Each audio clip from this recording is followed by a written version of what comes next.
Hey YouTubers, D-Doc here. Sunday, May 31st. Usually don't roll the Harley out until it's 60 degrees overnight. Finally got up to about 60 degrees overnight.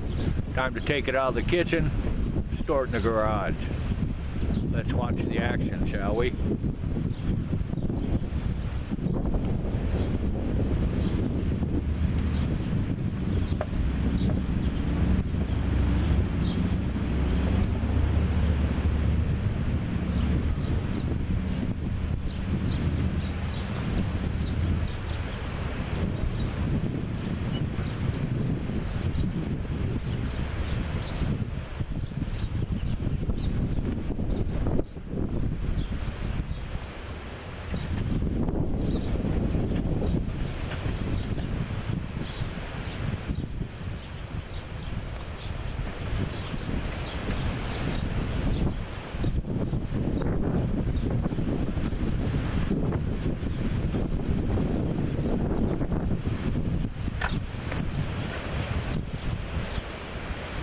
Whee!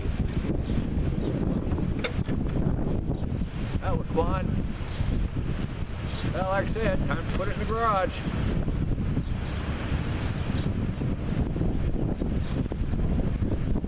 Thanks for watching, commenting. Hope you all are doing okay out there.